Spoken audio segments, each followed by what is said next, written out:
10 a.m. the Superstation, the Future Radio. And I'm your host, Brother Michael Imhotep. It is Sunday, September 3rd, 2019, and we are live. It is Super Bowl Sunday. And some people are watching the Super Bowl, but most people who don't want to watch the Super Bowl are listening to the African History Network show. Well, look, we have a lot to talk about tonight. It's been a very, very busy week, and we have some Super Bowl controversy to talk about as well. Now, if you're watching us on our Facebook fan page, The African History Network, The African History Network. If you're watching on 9:10 a.m., the Superstation's Facebook page as well, you see I'm wearing my Colin Kaepernick shirt, so you see what I think about the Super Bowl. I haven't watched the NFL game in 2 years. And you saw me post that on my Facebook fan page, Michael Imhotep, IMHOTEP, as well as on our fan page, the African History Network, also. Okay, so on tonight's show, we have a lot to talk about. It's been a very, very busy week. A lot going on in the news. Still fallout from the government shutdown. But first, we're going to talk about Super Bowl controversy as Cardi B, hip hop artist Cardi B, stands behind Colin Kaepernick, but legendary songstress Gladys Knight takes the midnight train to Georgia to perform the white national anthem at Super Bowl 53. Imagine that. Now, Gladys Knight is from Georgia. She lived through segregation. You would think she would be setting an example, but she's going to sing the white national anthem, which was written by a white supremacist named Francis Scott Key, September 13th, 1814. Imagine that. So we're going to talk some about that. And then also celebrities are coming out in support of Colin Kaepernick as well. And then also this past Friday, we saw the story broke out of Virginia with Democratic Governor Ralph Northam, who it surfaced that in his medical school yearbook from 1984, when he was 25 years old, this is long before he got into politics, it surfaced that on his page in the yearbook, there was a picture of somebody in blackface imitating Michael Jackson standing next to someone in a Ku Klux Klan outfit with the hood on. Okay. And then at first he said it was him and he took responsibility, but he wouldn't say which him it was. He wouldn't say who he was in the picture, whether he was in blackface or the KKK uniform. Then the next day, Saturday, he said it wasn't him. He held a press conference. He talked about how in 1984 he dressed up as Michael Jackson and put a little shoe polish on his around his cheeks, because he said it's hard to get shoe polish off. And many Democrats and some Republicans are calling for him to resign, but he refuses to resign. So this gets stranger and stranger by the hour, this story. Okay, we're going to talk some about this, right? Because my question is, if at first he said, on Saturday he's saying it was not him, okay? But on Friday he said it was him, but he wouldn't say which person he was. Was he wearing blackface or the KKK outfit? So how many times did you take a picture in blackface that you can't remember whether or not this was that picture standing next to a KKK person or another picture? I mean, how many times did you do that? Or were you the one in the KKK outfit? How many times did you take a picture in the KKK outfit with the hood on, standing next to somebody in blackface with an afro wig on and sunglasses that you can't remember? Was it that time or was it another time? So, and then you have Republicans chiming in saying he should resign, but they're not saying anything about Representative Steve King from Iowa, who's a white supremacist, who was stripped of his congressional duties and the committees that he's on, okay, because of comments in the New York Times interview where he asked the question, when did, white nationalists and different terms like that become offensive terms? And he has a history of saying things like this. And they're not calling for Representative Steve King to resign, and they're not calling for Donald John Trump to resign. Okay, Mr. Good people on both sides dealing with the Charlottesville, Virginia attack, or the person January 2018 who called people from African nations, Haiti and El Salvador, S-hole countries. Okay, they're not calling for him to resign. A person who has Stephen Miller, who surrounds himself with white supremacists like Stephen Miller, one of his senior advisors, or who nominated Jefferson Beauregard Sessions III, a known white supremacist, okay, to be his attorney general. They're not calling for Donald Trump to resign. So if Governor Ralph Northam has to resign for a picture that was taken 35 years ago before he even got into politics, then shouldn't Representative Steve King resign for things he said as a member of Congress? Shouldn't Donald John Trump have to resign for things he said calling football players who take a knee to protest silently against police brutality and against the oppression of African Americans and people of color? He called them SOBs. Shouldn't Donald John Trump have to resign also? See, so Republicans really should be quiet unless they're calling for Donald Trump and Representative Steve King to resign. Okay, so also this past week we saw that first day of African American History Month. We'll talk some about that as well. February 1st, we saw that Senator Cory Booker announced his candidacy for President of the United States. Okay, and so we have that taking place, and then also a story came out. We saw that there was a CNN town hall meeting, town hall forum with Senator Kamala Harris, who we know announced her candidacy as well. And she held a big rally in Oakland, California, where she was born last Saturday. About 20,000 people came out. So we're going to share a segment of that town hall meeting where she defends her record as a prosecutor, and she talks about how she's been consistent her whole career as well, because she was asked a question about her record, and we'll share that segment with you. It was a really, really good response that she gave, okay? Because a lot of times, because a lot of the commentary that I'm hearing about her record, people are really cherry-picking her record as opposed to dealing with a balance in her record. People really don't want to do that. I don't know why, but people really don't want to do that. All right, and then the film Black Panther, which has grossed 1.3 billion worldwide. The film Black Panther came out big at the Screen Actors Guild Awards week before last, and it's up for 7 Oscars as well, and is back in theaters February 1st through February 7th. At select AMC theaters, and they're showing it for free. Okay, so check your local AMC theaters, February 1st through February 7th, and it's also for African American History Month as well. And we know the film relates to African history, African culture, African languages, spiritual systems, etc. And I will be doing a presentation at Nandy's Knowledge Cafe coming up Saturday, February 9th, 2 p.m. to 6 p.m., dealing with the film Black Panther analysis, African culture, history, and Afrofuturism. And this is an updated version of that presentation.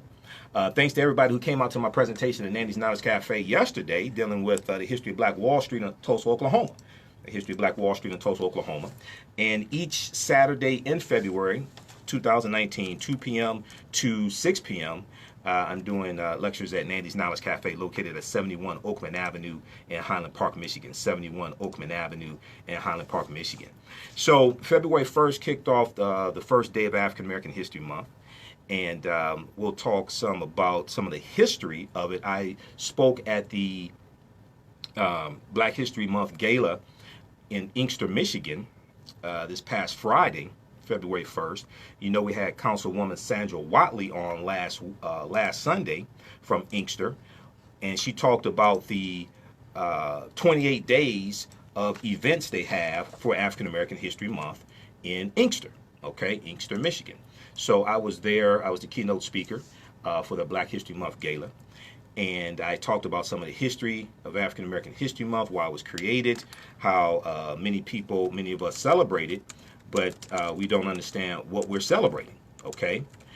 And also, I broadcasted that on our Facebook fan page, the African History Network, so we'll let you hear some of that presentation that I did as well, okay? All right. And then, now this year's theme is dealing with Black migration. So each year, there is a theme for African American History Month also. A lot of people don't know this, okay? Each year, there is a theme. This year's theme is Great Migrations, okay? I mean, black migrations. So we'll talk some about what this year's theme is, all right? And the governing body of African American History Month is the Association for the Study of African American Life and History, which was co-founded by Dr. Carter G. Woodson, okay, in 1915. So if you visit their website, asala.org, asalh.org, asalh.org. They have a lot of information there. And they have the information on each year's theme, and they have information that you can use in your classrooms, in your home, homeschooling, etc. So we don't have to recycle the same 15 to 20 sanitized Negroes every year for African American History Month, like unfortunately many people do. Okay, so we'll talk some about that. And then, you know, I had been talking about the past few weeks about the government shutdown and the impact that the government shutdown has had on African Americans, the disproportionate impact it's had on African Americans, as well as African American businesses. All right. And even though those who are federal employees are going to receive back pay, because we know the government is back up, even though they're going to receive back pay, as it stands now, federal contractors will not receive back pay. So there are about 1 million federal contractors who were impacted by the shutdown, and they are not going to receive back pay. This disproportionately impacts African American businesses that are federal contractors, as well as African Americans who are employed as federal contractors as well. Okay, so we're going to talk some about that as well. Okay, there was a really good article from the Washington Post that dealt with this, because when we talk about the federal employees are back to work and they're going to be paid back pay, the federal contractors oftentimes are not talked about. All right. And we know that 11.7% that African American businesses make up 11.7% of federal contractors. So back on January 23rd, I did a broadcast that dealt with how this government shutdown is destroying many black-owned businesses. So this is an example of how elections have consequences. This is an example of how elections have consequences, okay? All right, so on the African History Network show, we focus on educating, empowering, and inspiring people of African descent throughout the diaspora and around the world, because right now it corrects wrong behavior. What you do for yourself, what you do to yourself, and what you allow other people to do to you. It's based upon what you think about yourself. If you want me to do a presentation for your group or organization, email me at customerservice@africanhistorynetwork.com. customerservice@africanhistorynetwork.com.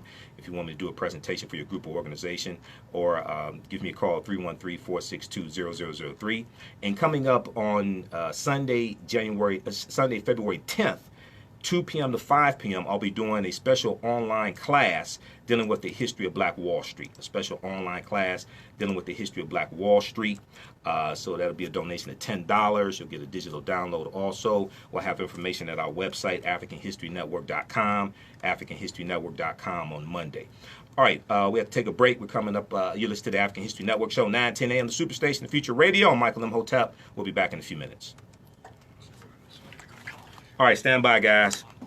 We'll be back in a few minutes. Stand by. When we come back, we'll deal with Super Bowl controversy. I'm about to send you these clips, Azure Ray.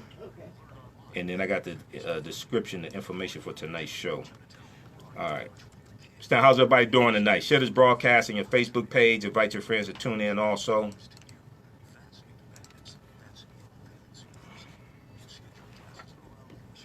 How's everybody doing? We got Cynthia, Christine. All right. And look out for the information dealing with the online class I'm dealing with the history of Black Wall Street also, okay? We'll have that information up on Saturday. Up on Monday. We'll have that information up on Monday. And you'll be able to watch from around the world. I'm doing that online course on Sunday, February 10th. Sunday, February 10th. Okay. Sunday, February 10th. All right. I just emailed you the information, the scripture for tonight's show, the topics, and then the clip. So we're going to start with clip 1. Okay. Stand by. Who we have here? We got Mosey. Hotep, how you doing, Mosey? Toya. We got Toya. Everybody share this broadcast on your Facebook page. Because clip 1 deals with Super Bowl Sunday, the problems with the game. AM Joy. What'd you say now? 20 seconds. All right.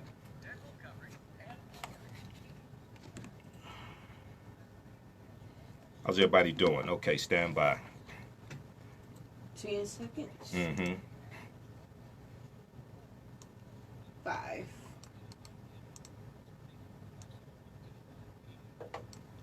Welcome back to the African History Network show right here on 910 AM, the Superstation, the Future Radio. Hey, I'm your host, Brother Michael Imhotep.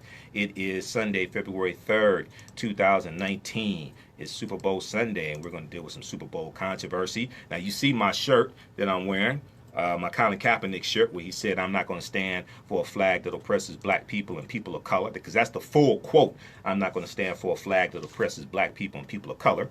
And I haven't watched the NFL game in 2 years, so I'm not really sure why so many African Americans are watching the Super Bowl, because, as you know, last I heard, Colin Kaepernick didn't get picked up by a team, so I don't understand that.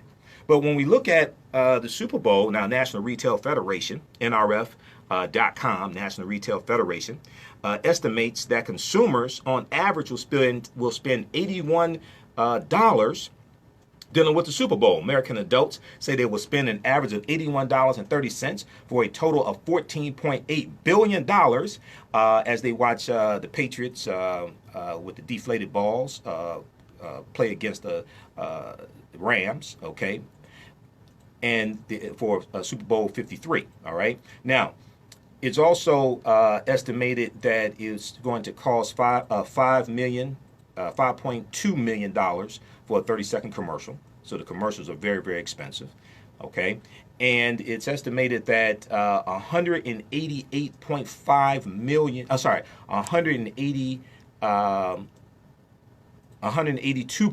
million people will watch the game this year compared to 188.5 million people last year. All right, so it's estimated that 182.5 million people will watch the game this year as well. 60.9 million people plan to attend the party. 44 million people plan to host a party, and 13 million plan to watch the Super Bowl at a bar. Now, I'm curious, when people go watch the Super Bowl at the bar, do they stand for the national anthem like they want the black football players to stand, or do they sit down and keep drinking beer? I'm just curious. Do they stand for the national anthem at the bar? When you host a Super Bowl party, do they stand for the national anthem when it comes on at the party like they want the black football players to stand for it? I'm just curious.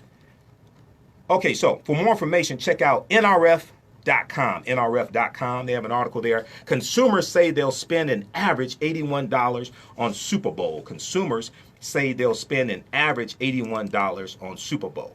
You know, because what's interesting is oftentimes you have people who want to be entertained by African Americans, right? But they don't want to hear about issues pertaining to the African American community, right? They don't want to hear about the plights and the issues that these same entertainers face or their family members face. They just want to be entertained by them. All right. And that's oftentimes what happens when you have people like the president, like Vice President Mike Pence, when you have people who come out in opposition against African American football players, silently protesting and taking the knee to protest against the oppression of African Americans and people of color, police brutality, racism, etc., by protesting against the white national anthem. All right. So if you follow me on Facebook, you saw some of the articles that I posted. And Huffington Post, Black Voices, and other news outlets, they had an article dealing with Cardi B, hip-hop artist Cardi B, who's up for 5 Grammys at this year's Grammys. Cardi B says she turned down Super Bowl gig to stand behind Colin Kaepernick. Cardi B says she turned down Super Bowl gig to stand behind Colin Kaepernick. And this year was harder to get prominent African-American African-American entertainers to perform at the Super Bowl. And a lot of them said they were supporting Colin Kaepernick, as they should. Okay? So, Cardi B said that she felt obligated to stand behind Colin Kaepernick because he stood up for minorities. And she said that it was a hard decision since her husband, rapper Offset, loves to watch football. She said, quote, my husband, Offset with Migos, the little mumble rappers. Okay, those that don't listen to mumble rap may not be familiar with Migos. But she said, my husband, he loves football. His kids play football. It's really hard for him. He really wants to go to the Super Bowl, but he can't go to the Super Bowl because he's got to stand for something. Okay, she said. And she said you have to sacrifice that. I got to sacrifice a lot of money to perform, but there's a man who sacrificed his job for us, so we got to stand behind him. Now, she's drawn some flack for performing at Super Bowl concerts and performing in a Pepsi commercial that's airing during the Super Bowl, okay? But at least she's not performing in the Super Bowl, all right? On the other hand, Gladys Knight took the midnight train back to Georgia, because she's from Atlanta, Georgia, to perform the white national anthem. So Gladys Knight is drawing a lot of criticism, just like Chrisette Michele drew a lot of criticism for performing at the Trump inauguration. Now, I think performing at the Trump inauguration is much worse than performing the white national anthem at the Super Bowl, okay? But if we look at an article from AtlantaBlackStar.com picked up by the an article from the Associated Press picked up by AtlantaBlackStar.com, Gladys Knight on why she'll sing the anthem at Super Bowl. Gladys Knight on why she'll sing the anthem at Super Bowl. Okay, on NBC's Today Show this past Friday, they reported that Gladys Knight wrestled with whether to join a boycott over the NFL's treatment of Colin Kaepernick. Okay, the former quarterback, San Francisco 49ers quarterback, who protested racial injustice by kneeling during the national anthem. So Kaepernick's attorney, Mark Garrigo, said that the performers are crossing an intellectual picket line. They're saying to themselves, I care more about my career than whether what I'm doing is right. Okay, Gladys Knight says she's been working for civil rights and singing the anthem since she was a little girl. Now, I don't know if Gladys Knight has ever studied the history of the national anthem. I'm not talking about the third stanza that says no refuge for the hireling or the slave. I'm talking about the entire song. The entire song is a white supremacist song, written by Francis Scott Key, who was a white supremacist slave owner who thought that African people were mentally inferior, who used his position as U.S. As district attorney there in Washington, D.C., to persecute abolitionists who were risking their lives to free enslaved Africans. Okay, and he wrote a poem called "The Defense of Fort McHenry," September 13th, 1814, during the War of 1812, which later became known as the Star-Spangled Banner. So the song was written by white people, about white people, for white people, voted into law by white people in Congress, signed into law by a white president. And we knew it was the white national anthem. That's why James Weldon Johnson created the black national anthem, Lift Every Voice and Sing. That's why we call it the black national anthem, because we knew the white one wasn't for us. So I understand Gladys Knight has been working for civil rights, but Gladys Knight should be setting an example. She's old enough to know better. Gladys Knight remembers segregation. Gladys Knight's from Atlanta. Okay? She's from Georgia. Georgia's one of those former Confederate states. So she's old enough to know better. So you mean to tell me Cardi B has more sense than Gladys Knight on this topic? Who would have thought? I know the polar vortex is going on, but who would have thought that Cardi B would have more sense than Gladys Knight on this topic? Now, Gladys Knight says everyone has an opinion, quote, but once we get into that love thing, it all comes together and goes wherever, and we end up clapping and having a good time, end quote. So I don't even understand that. I don't even understand that. Wait a second, hold on.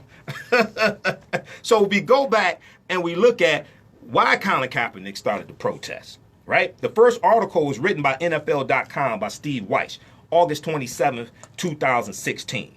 It was because of the preseason game that took place that Friday, August 25th, or August 25th, I think it was, 2016 at Levi Stadium.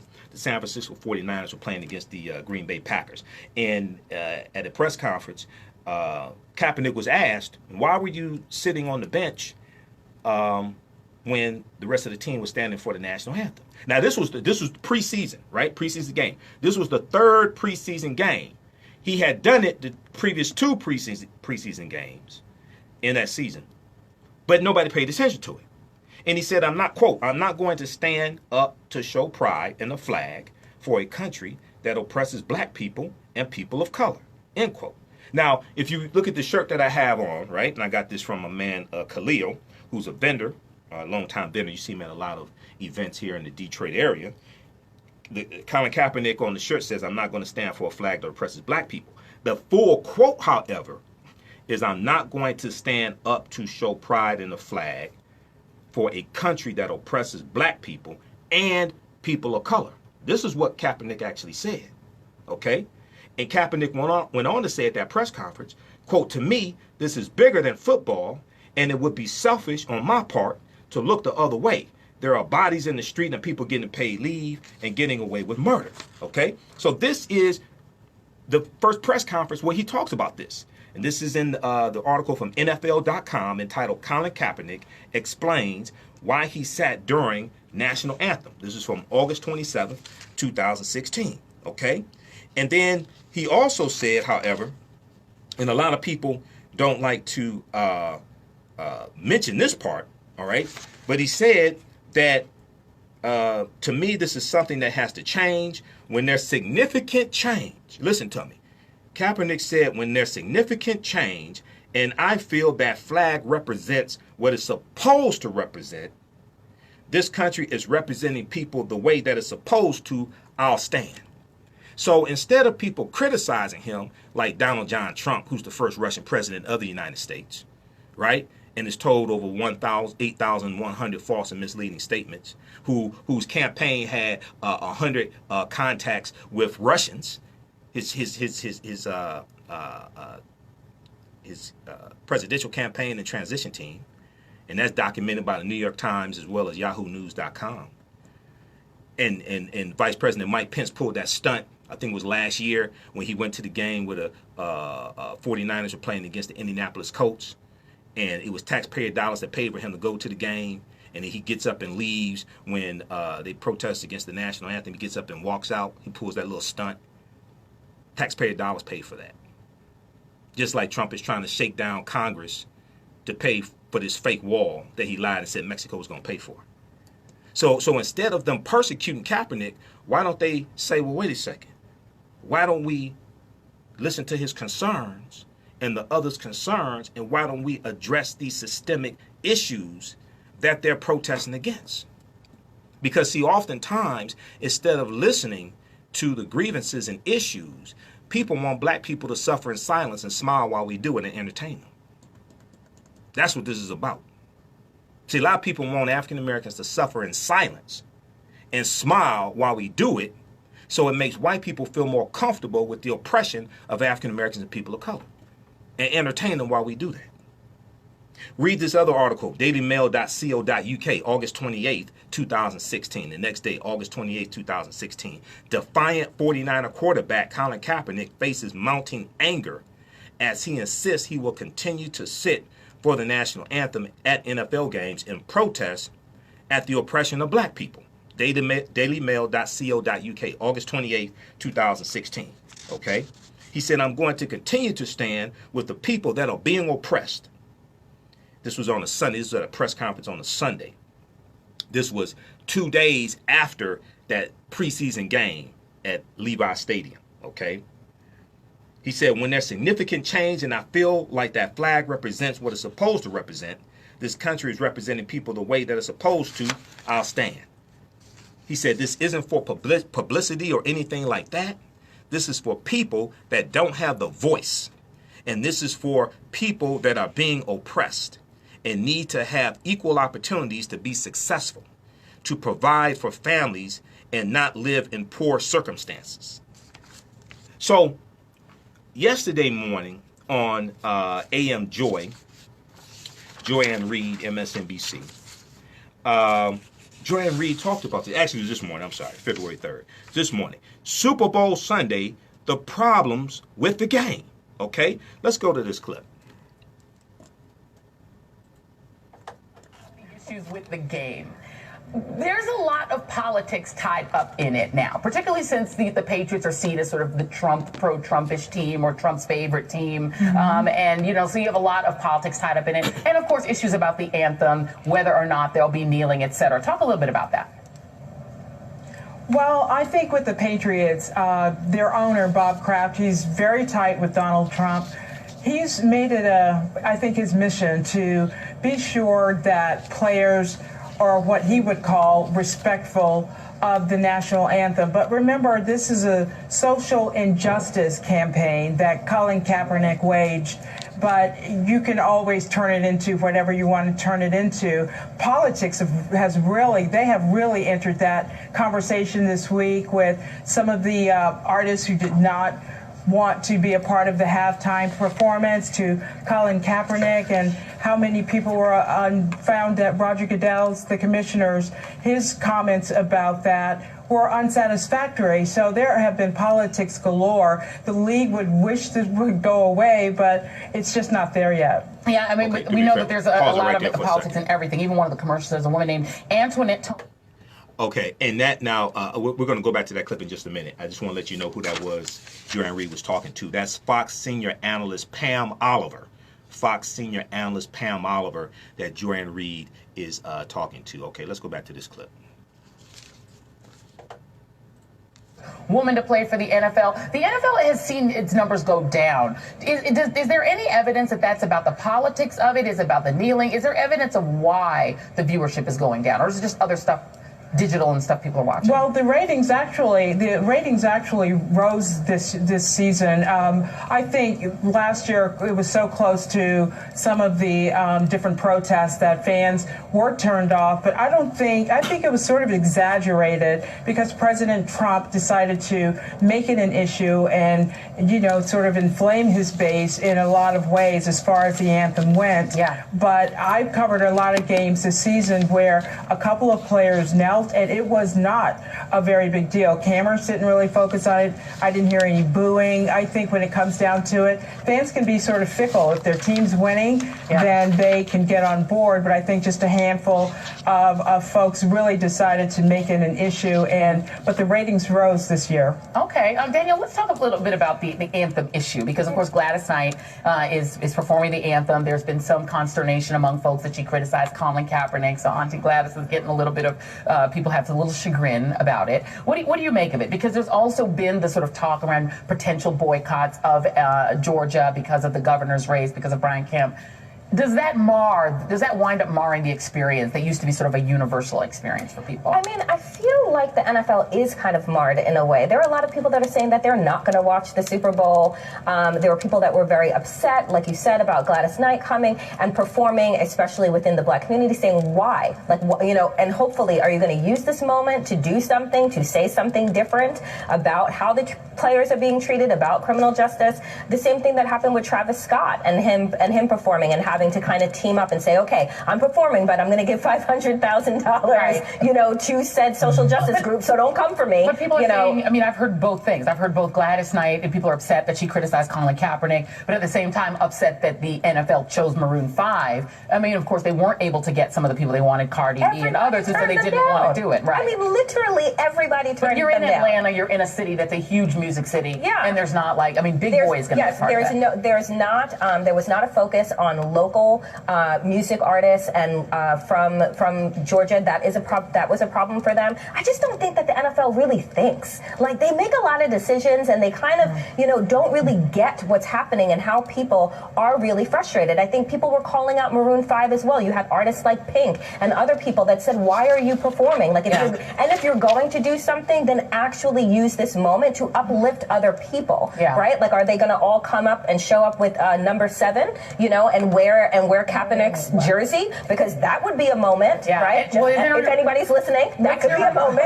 Pam, what's going to happen? Is there going to be? Do you think there will be a musical-related protest during the musical number?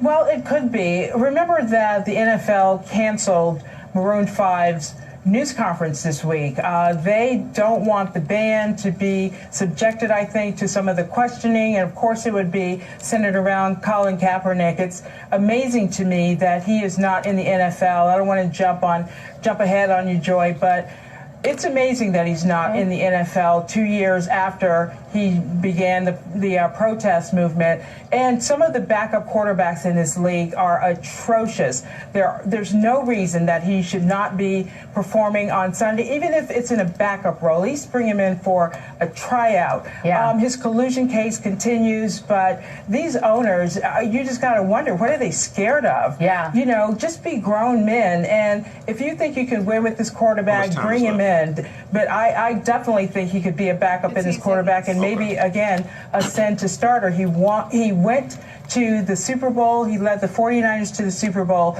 They won an NFC championship. A lot of these backup quarterbacks can't even come close to that. Yeah, indeed. Well, okay, so that was on AM Joy from this morning, February 3rd, 2019.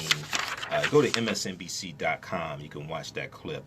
That one's called Super Bowl Sunday, The Problems with the Game. Super Bowl Sundays, The Problems with the Game. And Joanne Reed was speaking with Fox senior analyst Pam Oliver, okay? As well as, which one was that? Danielle Moody Mills, I think, was the other woman there on the panel with her. Okay, 313-778-7600 is the call-in number if you have a question or comment. 313-778-7600 is the call-in number if you have a question or comment. All right, so we see that many celebrities are standing with Colin Kaepernick, and we see the hashtag I'm with Cap has been trending as well. NBCnews.com has an article here, and let's see, we'll go back to that. Ava DuVernay among celebrities boycotting Super Bowl in support of Colin Kaepernick. To watch the game is to compromise my beliefs, director Ava DuVernay said. Quote unquote, it's not worth it. So Ava DuVernay was among the first celebrities to announce Sunday that she will boycott Super Bowl 53 to protest what she described as the NFL's quote unquote racist treatment of Colin Kaepernick. We know he has a collusion case against the NFL. We know that Eric Reed basically was blackballed by the NFL. He was able to get back in playing for the North Carolina Panthers, but he has been drug tested. Last time I saw, he'd been drug tested 7 times, random drug tests. Now we know that the Panthers are not playing in the Super Bowl. I don't know if he's going to be random drug tested during the off season. But it seems like very unusual treatment for Eric Reed. So Eric Reed was a former teammate of Colin Kaepernick. He was the second person in the NFL to take a knee. Okay, he if you see a lot of the early pictures of the protest, you see Eric Reed next to Colin Kaepernick taking a knee in protest of the National Anthem and the treatment of African Americans and people of color. So Ava DuVernay explained in a tweet that she was not watching the Super Bowl because of the NFL's, quote, ongoing disregard for the health and well-being of its players. She said, to watch the game is to compromise my beliefs. It's not worth it. Now, the film director ended her statement with the hashtag I'm with Cap, K-A-P, I'm with Cap, which was also used in tweets by Nick Cannon and rapper Common, actor and game show host Nick Cannon, and also rapper and actor Common, okay, who's from Chicago. Now, Nick Cannon tweeted that he was donating $7 to the Know Your Rights Camp, a free camp for youth funded by Colin Kaepernick, and urged his followers to do the same. Common, meanwhile, tweeted an image of himself and activist Angela Davis, legendary Angela Davis, wearing a jersey with Kaepernick's number 7 on it. Angela Davis tweeted, Common tweeted, quote, we are never assured of justice without a fight, end quote, quoting Angela Davis. NBA stars LeBron James and Kevin Durant were also photographed wearing Colin Kaepernick's jerseys this weekend as well. Colin Kaepernick, a former San Francisco 49ers quarterback, we know sparked debate in the league across America in 2016 when he began kneeling during the National Anthem before games to protest police brutality and racial inequality. Before he was kneeling, before he's taking a knee, which comes from the military. And they got that idea from former NFL player and Green Beret Nate Boyer because kneeling is a sign of respect in the military. Now, if Donald Trump actually served in the military and did not get 5 deferments, so he didn't have to go fight in Vietnam, and he said his Vietnam was avoiding getting STDs in the 1970s. If he actually served in the military, Donald Trump would know this. Okay, so now Kaepernick has accused the league's owners of colluding to keep him off the field because of his player protest during the Star Spangled Banner, or what I call the white national anthem, because that's what it is. All right, check out this article from NBCnews.com. Ava DuVernay among celebrities boycotting Super Bowl in support of Colin Kaepernick. All right. Okay, and then also there was a story, Atlanta Journal-Constitution, AJC.com. Atlanta Journal-Constitution had an article dealing with, and a lot of us saw this story. There was a mural of Colin Kaepernick wearing an Atlanta Falcons jersey. So we know that former Atlanta Falcons, Michael Vick, his number was number 7. We know Colin Kaepernick's number is number 7. So AJC.com has an article, Kaepernick mural sacked days before Super Bowl. Kaepernick mural sacked days before Super Bowl. So there was a artist in Atlanta named Fabian Williams, who painted the mural of Colin Kaepernick standing next to the legendary Muhammad Ali on the side of an abandoned building on the corner of Fair Street and Joseph E. Lowry Boulevard. Okay, and the building was torn down this past week. Okay, the building was a victim of fire, and the building was torn down this past week. Okay, now Fabian Williams didn't know that the building was going to be torn down and the wall where he painted this mural was going to be demolished as well. So when he saw it, it was a shock. He said, quote, I just happened to be driving by when they were doing it, and it took a minute for me to mentally recognize that it was happening. He says, symbols matter, man. You destroyed the whole building it was on. If I were an interpreter of performance art, what message would you take from that? Okay, so the building was demolished on Friday, February 1st, first day of African American History Month, and 2 days before the Super Bowl. Now, we know Kaepernick hasn't played in the league since 2017, and Fabian Williams was hoping that the Atlanta Falcons would pick up Kaepernick. So in the mural, he has Colin Kaepernick wearing an Atlanta Falcons uniform with the number 7. Okay, he said, quote, I thought Atlanta, because of our civil rights history, would be a perfect place for him. All right, and we also know that during the period of time when Muhammad Ali was banned from boxing, right, and couldn't get a boxing license, he fought in Atlanta. He was able to get a boxing license in Atlanta. Atlanta had a predominantly or all African American city council, and if you watch some of the documentaries dealing with Muhammad Ali, but one in particular is called what is that? I think it's the Muhammad Ali: The Ultimate Story, or Muhammad Ali: The Whole Story, something like that. It's a 6-hour documentary on Muhammad Ali. I have it. It's in 2 DVDs. It's one of the best documentaries, if not the best documentary on Muhammad Ali. Is 6 hours, okay? And they talk about this in the documentary. So he said, Fabian Williams said, quote, I thought Atlanta, because of our civil rights history, would be a perfect place for him, okay?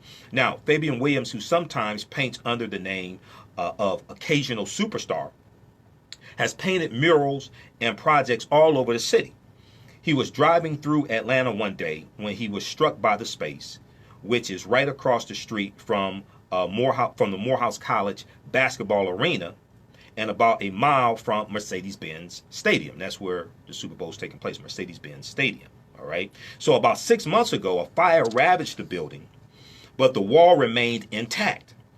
Fabian Williams had planned on spending all day Saturday, this Saturday, February 2nd, touching up the mural in time for the Super Bowl, but the building was demolished the day before, including the wall. He said, quote, I figured at some point they would tear the building down, but it has been sitting up this whole time. The fact that the Super Bowl happens here and the weekend when the festivities are gearing up, the building gets demolished is very odd. Okay. Meanwhile, he's moving on. He painted another Kaepernick mural on a wall on Peoples Street. Now, so that article, check out that article from AJC.com, Atlanta Journal-Constitution. That's from February 1st, 2019. Kaepernick mural sacked days before Super Bowl. So today, February 3rd, 2019, thegrio.com has a really good article. Artists across Atlanta will paint 7 murals of Colin Kaepernick in response to demolished West End mural. Artists across Atlanta will paint 7 murals of Colin Kaepernick in response to demolished West End mural. So in honor of Colin Kaepernick, 7 murals will be painted all across Atlanta, depicting the former quarterback, one of which has just been completed in time for Super Bowl 53. Popular artist Fabian Williams called the initiative Capper Bowl, and said it is in response to a mural of the football hero he created in 2017 before it was demolished on February 1st, Friday, February 1st, 2019, just 2 days before Super Bowl 53. Fabian Williams said he and a crew of other artists were granted approval by 7 local businesses to put up new Colin Kaepernick murals, and this was reported by V103 Radio there in Atlanta. In a post on Instagram, Fabian Williams, who goes by the Instagram name Occasional Superstar, celebrated the feat, and he said, but on the third day he rose. From the ashes to the masses. Hashtag Happy Capper Bowl Sunday. Hashtag Happy Capper Bowl Sunday. Okay, so check out this article also. Thegrio.com, G-R-I-O, thegrio.com. Artists across Atlanta will paint 7 murals of Colin Kaepernick in response to demolished West End mural. All right. Okay, so we're coming up here on a break. When we come back from the break, we'll go to the phone lines.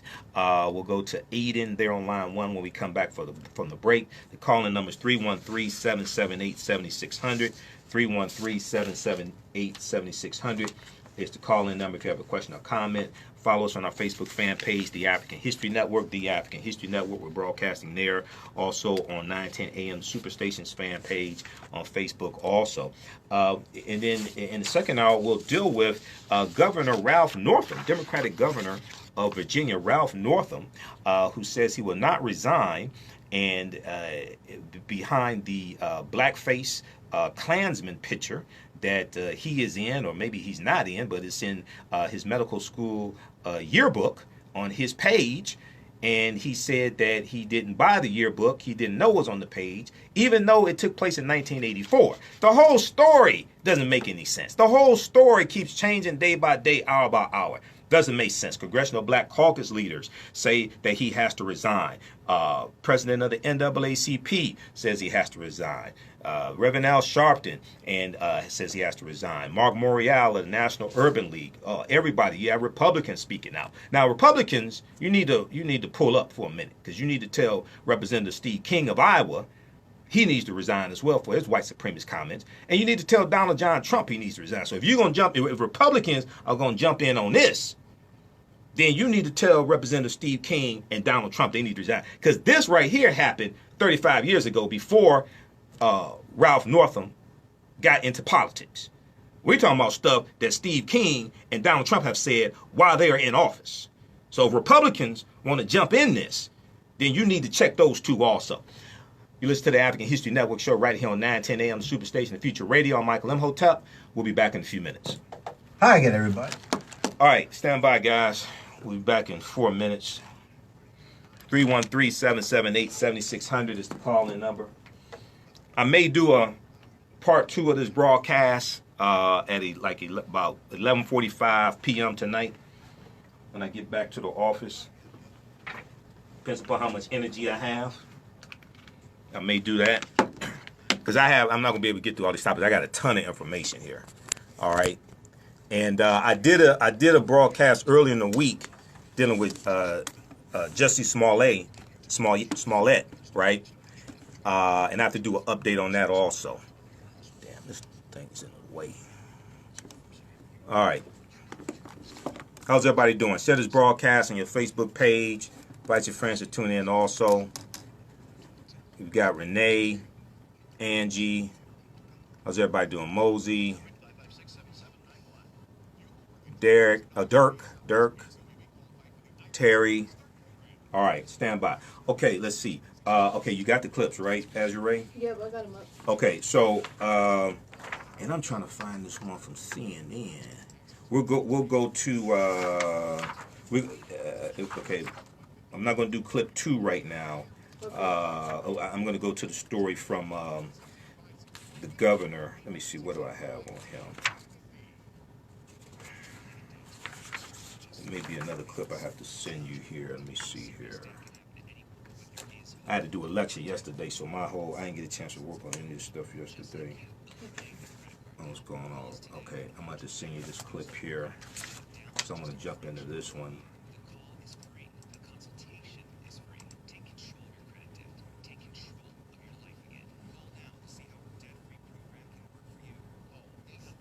Oh, okay. I'm going to send this to you here. Okay. Governor Ralph Northam's press conference made it worse. Did you see that press conference? No, I didn't. Oh, my God. This guy made no sense whatsoever. Oh, my God. Okay, he's just going to say clip. All right, let's say clip 2 here. Oh, my God. This makes no sense. Then he started, he said back at that time in 1984, he said that he dressed up as Michael Jackson. He was performing in a dance contest, and he put a little shoe polish around his cheeks, but not over all his face, his whole face. And he said he won because he did the moonwalk. He learned how to do the moonwalk. I'm like, man, come on.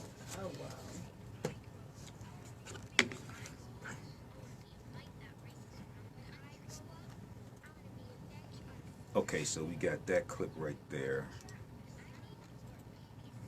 And then I'm trying to find this article from CNN. All right, how's everybody doing? Stand by. We'll be back in a couple minutes here.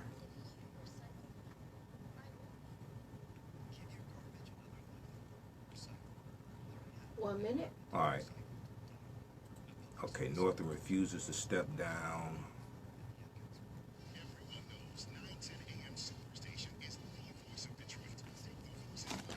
Something's wrong with these headphones. This volume controls doesn't even work. It's turned all the way down. You can still hear this.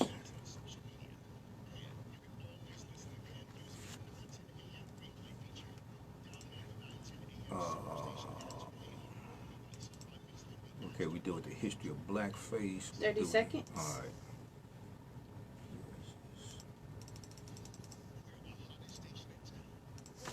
right. Stand by, guys. We're back in a minute here.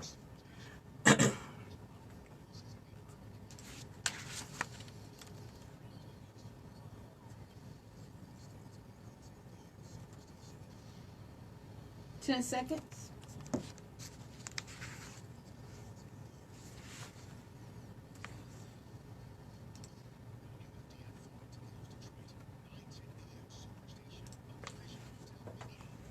Welcome back to the African History Network show right here on 910 AM, the Super Station, the Future Radio. Hey, I'm your host, Brother Michael Imhotep. It is Sunday, February 3rd, 2019. We are live. Call-in number is 313-778-7600, 313-778-7600. The first hour, we were talking about Super Bowl controversy. We were talking about celebrities who are boycotting the NFL in support of Colin Kaepernick. We talked about how Cardi B says she stands with Colin Kaepernick, even though she is in a Super Bowl commercial and performed at Super Bowl parties. She turned down an opportunity to actually perform in the Super Bowl. But we do know Gladys Knight decided to take the midnight train back to Georgia and perform in the Super Bowl to sing the national anthem, or what I call the white national anthem, because that's what it is. And then also we'll talk about Virginia Governor Ralph Northam, who says he will not resign, and he says he is not. And he also says he's not in racist photos depicting blackface and a Klansman that appeared on his page in his medical school yearbook from 1984, from 35 years ago. Okay, he said he didn't know. He said he didn't buy a copy of the yearbook. He said that he didn't know that was there on his page from 35 years ago. Okay, and his story keeps changing, like from almost hour to hour. Okay. Let's go to the phone lines. Let's go to Aiden, line 1. Aiden, welcome to the African History Network show. Thanks for calling. Tell us where you're calling from. Calling from Detroit, Michigan. All right, go ahead. All right, I'd like to say happy Capper Bowl. Oh, yeah, thanks. You too. Also, I just want to let you know that I'm with you, and I thank you for your diligence to be with us. Oh, thank you. On this day, and I've been writing down the information you told us to look for. Also, my question is, have you ever thought about, or have you ever had a show on as far as with the numbers in astrology? Because these numbers that's popping up are very disturbing. Mm-hmm. I haven't had a show on that, but if you follow my Facebook fan page, the African History Network, we have a sister named Kateria Knowles who does maybe one broadcast, maybe one Facebook Live broadcast a week, and she's an astrologist, and she deals with a lot of that. And so if you go to my Facebook fan page, the African History Network, and just click on videos, you can look at some of the recent videos that she's done. Her name is Kateria Knowles, Knows. Okay, I'll do that. Okay, once again, thank you, and I know you got a lot to go, so I want to hear it. Okay, brother, thanks for calling. All right, let's go to Denard line. Is that Denard or Denaro? What is that? Denaro, line 2. Welcome to the African History Network show. Tell us where you're calling from. Calling from San Marcos, California. From California. Okay, go ahead. Thanks for holding. Thanks for calling in. No problem. It's Denaro. Yeah, man. Once again, happy Capper Bowl as well. Oh, thanks. Standing with you, and I appreciate everything you're doing. Thank you. Thank God there's something online that we can see instead of everything that's going on with the Super Bowl. But what do you suggest, man, we do with people who just refuse to see what's going on in terms of like the stands we need to make for like racial injustice and things of that nature? Because it tends to be one-sided conversations a lot. So what do you suggest, man, we do to continue to empower our people? Right. Well, from Pontiac, Michigan, by the way. What was the last thing you said? I said I'm originally from Pontiac, Michigan, born and raised. Oh, okay, from Pontiac, Michigan. Okay. Well, first of all, we have to get this information to people, because a lot of times when you talk to people, you find out oftentimes they don't have the proper information. A lot of times they don't know. Some people are not going to get it, and we have to realize that and just work with the people who want to learn and want to do something. But a lot of people, especially on social media, you listen to what they say. A lot of times you realize that, one, they don't understand history. Two, they don't understand the history of things like the National Anthem. A lot of times they're lacking information. Okay, they get a lot of their information from Facebook memes and Twitter memes, things like this, right? They're not listening to shows like this. When you ask them where they get the information from, they can't cite sources. So it's really, a lot of it is a lack of knowledge. And then also, oftentimes, many reasons why many of our people don't fight back is because many of our people don't think they're worth fighting for. Okay, so your history and culture gives you your foundation, your values, your interests, and your principles. And what you do for yourself, what you do to yourself, and what you allow other people to do to you and get away with is based upon what you think about yourself. All right, so you can't consume negative corporate control hip hop that dehumanizes you and calls you all types of derogatory names oftentimes, and then think you're going to have a positive self-image. Okay, so we have to understand this, that we're fighting against, and correct that with the proper information. This is why your thoughts create feelings, your feelings create actions and behaviors, your actions and behaviors create results. We have to change people's cultural paradigm, change the information within the circumference of their own awareness. This is why I've been doing this show for 9 years. Gotcha. What do you suggest as some resources, man? Like I would say almost entry level, because like once again, man, you almost throw up on people if you give them too much at one time. What do you suggest, like, as some entry level stuff that maybe could take to, like, even family members back at home? They just are not hearing it, Right. The situation they're in at home. Okay, absolutely. You can visit AfricanHistoryNetwork.com. We have a recommended reading list of about 60 books there. You can start out with books like Nile Valley Contributions to Civilization by Tony Browder. You can start out with books like From the Browder Files, books like How White Folks Got So Rich, The Untold Story of American White Supremacy. You can do look at books like Christopher Columbus and the African Holocaust, Slavery and the Rise of European Capitalism by Dr. John Henrik Clarke. You could look at the videos I have on my YouTube channel, Michael Imhotep, our Facebook fan page, the African History Network. You can read articles at AtlantaBlackStar.com, AtlantaBlackStar.com, thegrio.com. They have, powerful articles every day. Watch Roland Martin Unfiltered. Oh, absolutely. Yeah, his daily digital show. Follow him on Facebook at Roland Martin and on YouTube because they broadcast throughout the day, and you can watch those videos on YouTube. Also, he has a lot of information, a lot of powerful information there, and he shows the relationship between politics and policies and laws and conditions as well. This is something many of our people don't understand. Politics is the legal distribution of scarce wealth, power, and resources, and the writing of laws, statutes, ordinances, amendments, and treaties, their adoption, interpretation, and enforcement. So there are a number of things there that you can use to get people started. Well, I appreciate it, man. Keep doing what you're doing. I'm definitely a follower. Like I said, every time you're on, I'm sharing and I'm thumbs up. And, once again, just trying to bring my people up, man, because I'm definitely awake. But, man, there's so many people asleep. It's just crazy. Oh, absolutely. Now, what are some of the objections that you get? Give me one or two of them. The number one thing I hear is, oh, man, I don't know why you bring it up, especially with my own nephews. Why does it always have to be about race, Uncle D? Why do you always bring up race? That's the number one objection I get all the time. Well, it's not about race. It's about racism. Race is the stratification of humanity into different races based upon geographical reasons, based upon hair texture, based upon phenotype. Racism is a system of advantage and privilege distributed based upon race, which comes out of the ideology of white supremacy. So it's not about race; it's about racism. Okay. I agree. Yeah. I agree 100%. Yeah. So the question I would ask is, why has there been a maldistribution of wealth, power, and resources into the hands of the dominant white society? That's the question I would ask. Man, I got to get there. It's so crazy because, to even go there, you have to be, I have to almost be dealing with a non-wall. But I think people just want it to go away. A non-wall, right? Yeah. I'm in a suburban area, so I'm unapologetically black. Been the only black in a lot of I worked for the school district, been a coach for 20 years, and so I'm finding myself always out, the African American there. But I'm unapologetically black. And people like, man, why are you so? I'm like, listen, I gotta speak for me because everything I look at and around don't look like me.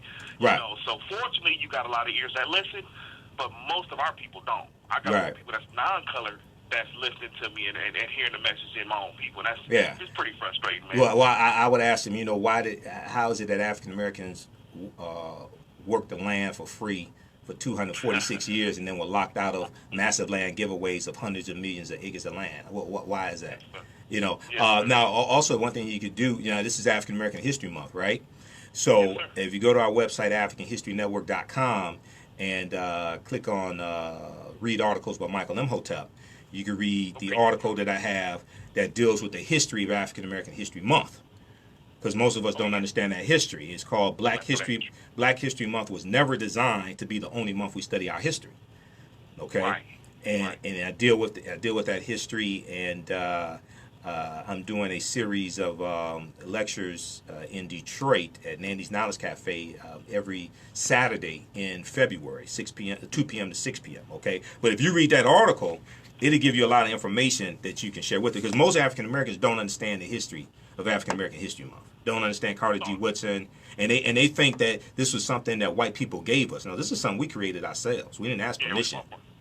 Yeah, exactly. Yeah, man, just once again, it's just knowledge. I mean, the educational system does not help, because obviously it's a bunch of crap, too. The stuff that they're teaching. And I've been in education, so it's like, man, this is bull crap it's being taught. One more thing, Mike. Go ahead. Say your last name for me, because you stutter. You use really quick with it. But I am H-O-T-E-P, Imhotep. I am H-O-T as in Tom, E. Edward P. Paul. Got you. Okay. All right, man. Well, thank you so much. I appreciate it, man. Like I said, keep doing what you're doing. You definitely got some followership over here on the West Coast, man, for sure. All right. Thank you. Appreciate it. All right. Bye-bye. Okay. All right. 313-778-7600 is the call-in number if you have a question or comment. Now, be sure to visit our website, AfricanHistoryNetwork.com. All of my DVD lectures are there. We have digital downloads. You can register for the online courses that I teach. We have them all on demand. I'll be doing a live online course on Sunday, September 10th, 2 p.m. to 5 p.m., dealing with the history of Black Wall Street in Tulsa, Oklahoma. And I just did a lecture yesterday at Nandy's Knowledge Cafe, 71 Oakland Avenue, Black Wall Street from Destruction to the Resurrection of Economic Empowerment. We got a overwhelming response on our Facebook event invite that I created for that lecture, but most of the people who responded were out of state. So I'm going to do a 3-hour online class dealing with the history of Black Wall Street in Tulsa, Oklahoma, the origins of it, the tie-in to the Creek Indians who get pushed off of their land in southeastern United States, Alabama, Georgia, things like this, because of the Indian Removal Act of 1830.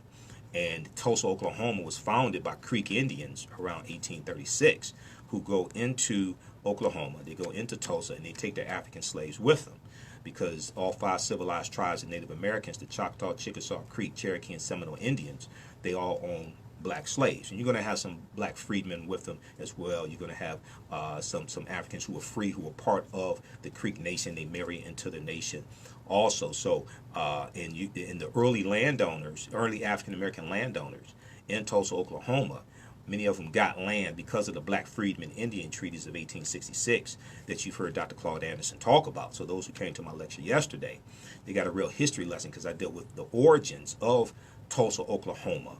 And this is a period of time before Oklahoma even becomes a state in the Union. It's a U.S. territory, but it does not become a state until 1907. So at our website, AfricanHistoryNetwork.com, we'll have the information up tomorrow. You can register for the online course. You'll be able to watch it over and over again. You also get a digital download. It's going to be a donation of $10, and we'll deal with the history of Black Wall Street in Tulsa, Oklahoma. You don't want to miss that. AfricanHistoryNetwork.com. Okay. If you have any questions for me, also email me info@, AfricanHistoryNetwork.com. AfricanHistoryNetwork.com. And let's see. If you want me to do a presentation for your group or organization, let me know. I'll be speaking. I'll be out back in Inkster, Michigan on the 16th, Saturday the 16th, for their Middle Passage ceremony.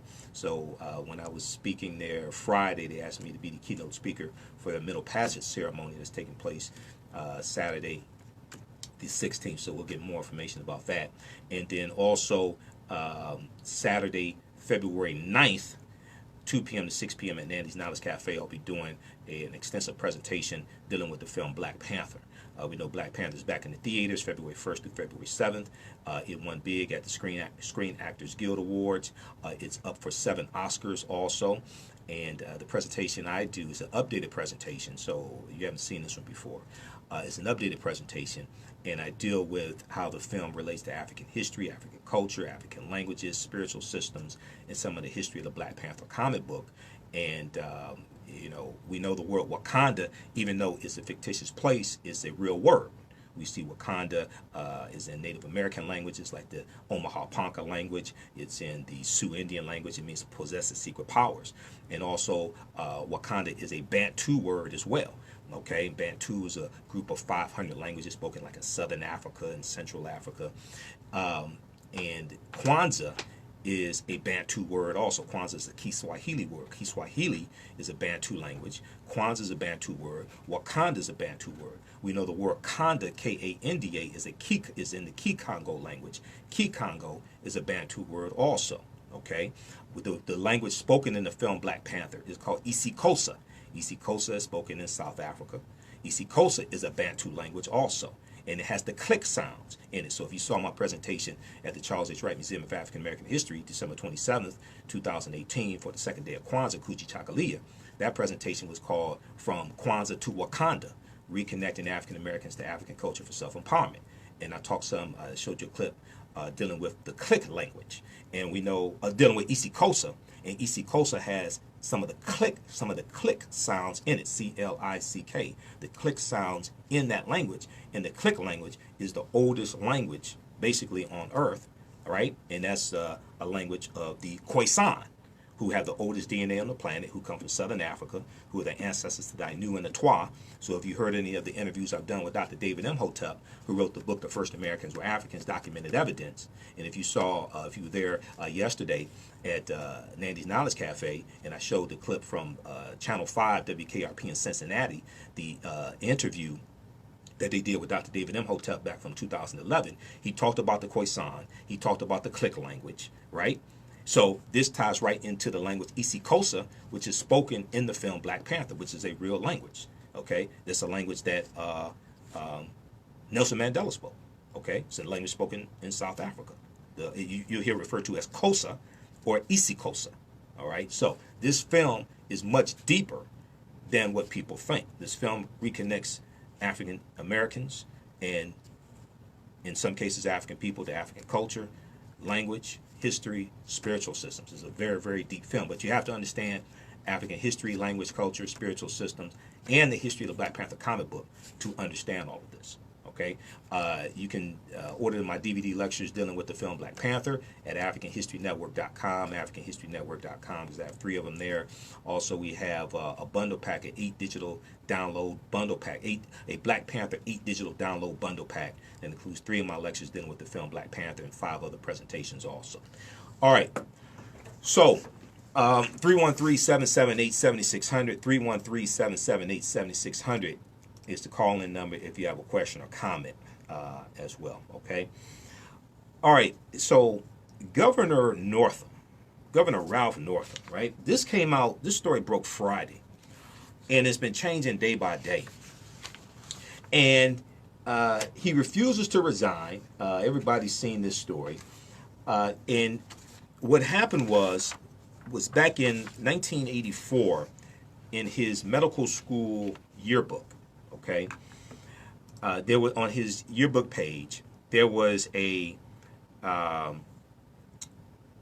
picture of a person in blackface with an afro wig and sunglasses, purported to be trying to imitate Michael Jackson, I guess, standing next to a Klansman, standing next to somebody in a KKK uniform with the hood on. All right. So at first, Virginia Governor Ralph Northam, who's a Democrat, at first he said, on Friday, he said it was him in the picture, and he apologized. He said he wasn't going to resign. Then on Saturday, he said that it wasn't him in the picture, okay, and he was not going to resign.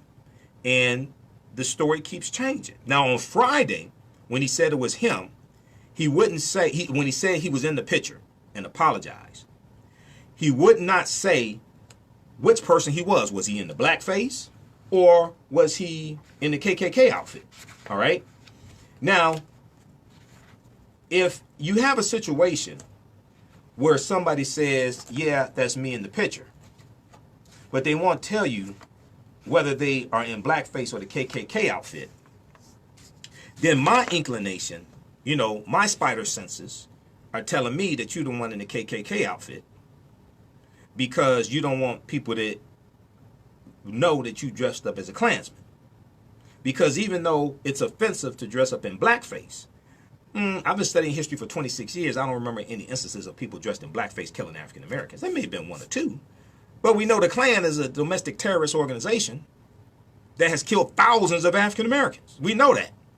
So if there's a picture of somebody in blackface and somebody in the KKK outfit, and you say, yeah, that's me in the picture, but you won't say which one it is, you know, I'm thinking maybe it's you in the Klan outfit. But then the next day you say, no, that's not me. So my question is, how many pictures did you take either in a KKK outfit or in blackface that you can't figure out which picture it is?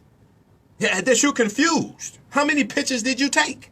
We'll deal with this on the other side of the break. 9:10 a.m. the Superstation, the Future Radio, the African History Network show. I'm Michael Imhotep. We'll be back in 2 minutes. Hi, I'm Hunter Ellis. All right, guys, stand by. Okay, so we're going to go to that clip from MSNBC.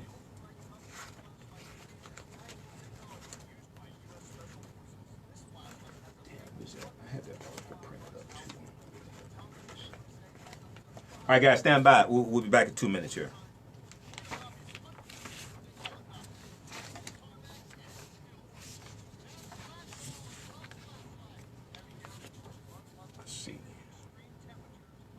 got Mandy.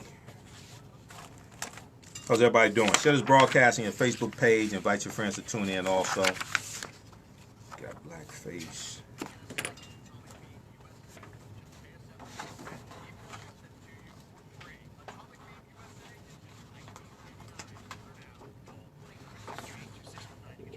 One minute.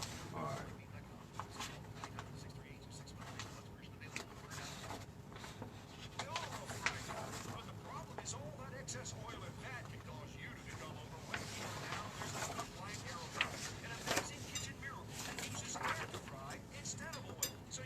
Stand by, guys.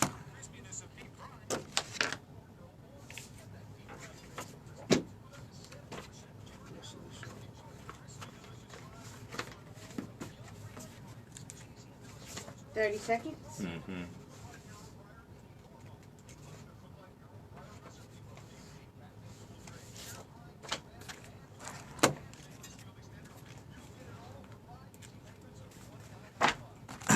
How's everybody doing?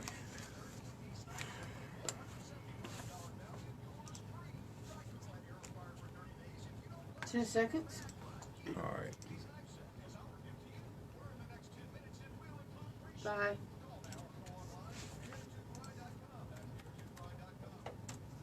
Welcome back to the African History Network show right here on 910 AM, the Superstation, the Future Radio. Hey, I'm your host, Brother Michael Imhotep. Right before the break, we were talking about the Governor Northam in Virginia, the governor of Virginia.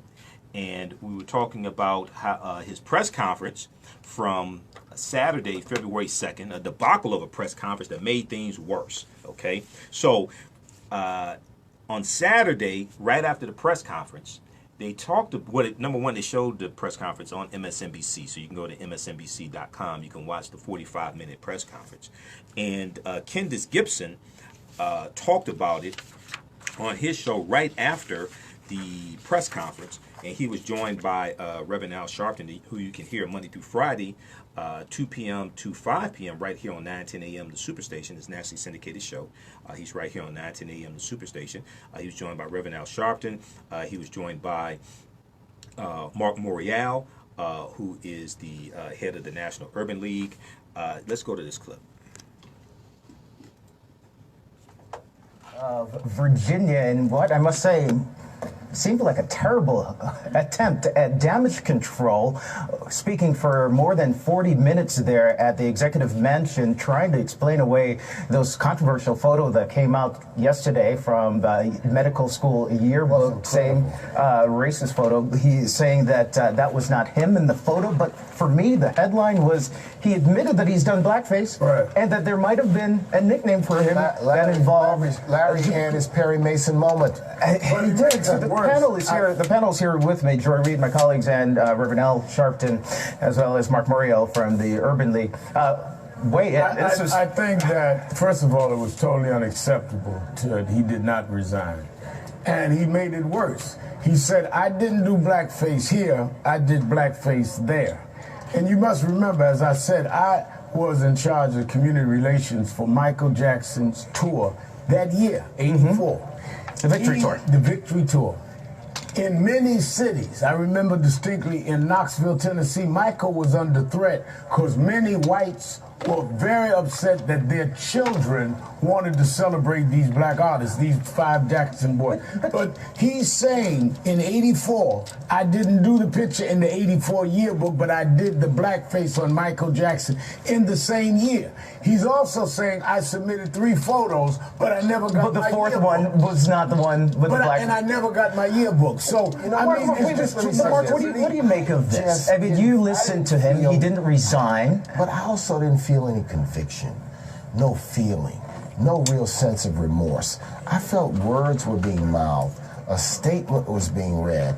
I heard a man say, I made, not credible at all. Sure. I tell you, the reason why is because he then admitted to wearing blackface for Michael Jackson, which sort of proves the point that there may have been a pattern to this at this point in time in his life.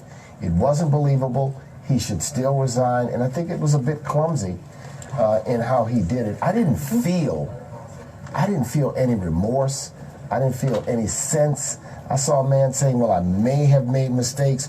I am not ready to ask for forgiveness. It was my responsibility to, quote, try to keep the thing from being published. Joy, one of the things that stood out for me, he said that he had to carefully examine this photo to be able to know that it was not him. He had friends carefully examine it and tell him that it's not him. I dressed up in drag in high school. I remember that I dressed up in drag. Yeah. You remember what you dressed up in. Yeah. So just to look at it from the point of view of, you know, I'm not in politics anymore, but if I were still in political communications, my first step would be to fire every single person that works in this political communication shop. They did him a disservice. What this boils down to, the headline tomorrow morning, to use a Chris Matthewsism, is that he says, I didn't dress up in blackface this time. But the same year, I dressed up in blackface to lampoon Michael Jackson. Think about this just for a moment. We were talking about 1984. Somebody just texted me, Nell Carter show Give Me a Break did a huge episode on blackface in 1984. And they used the N-word during that episode. The Bernie Getz situation that Reverend Sharpton knows so much about was 1984. You had the Jackson campaign, but the biggest thing, and then we were talking about this during the break earlier, really was Michael Jackson. You know, as somebody who grew up in that era, and was a kid in that era, Michael Jackson kind of took over the world. Remember, he initially wasn't even allowed on MTV. Yes, this is not like a secondary artist. He had to search for his name for a moment. Let's play the Michael Jackson sound and then get your reaction on the other end. As you play the sound, is that young... That same year, I did participate in a dance contest in San Antonio, in which I darkened my face as part of a Michael Jackson costume. I look back now and regret that I did not understand the harmful legacy of an action like that. He went on to say removing black polish is difficult and that he won that contest. No, but I think what you must understand, because again, I was on that tour, on the victory tour for Michael, is that young white kids all over the world dress like Michael. None of them, to our knowledge, put on blackface. Right. So why would you add blackface? That was not part of the Michael Jackson costume. People were wearing the short pants up above the ankle like Michael and the white glove. He added blackface, which meant it was not foreign to him to do it. Why would you add something to the Michael Jackson costume? And the problem, too, is that his self-description is that first of all, he wasn't a kid. He was 25. He was in the military, as he described it. It's the same year as this photo, 84. That he says he did blackface. What it sounds to me, just from a political communications point of view, is that he realized that he's trying to get ahead of whatever the next thing is. He did say there are no other photos out there. Okay, that he knows of. That he knows. It took him 30 years to see his yearbook, so how does he know? It takes 30 years to see their yearbook. Let me tell you what else I felt. He said, I apologize for the mistakes in my past. I continue to learn. See, there was no consistency here. Apologize for the mistakes of my past means that Michael Jackson and other things he may have done would be embarrassing to him from a racial perspective.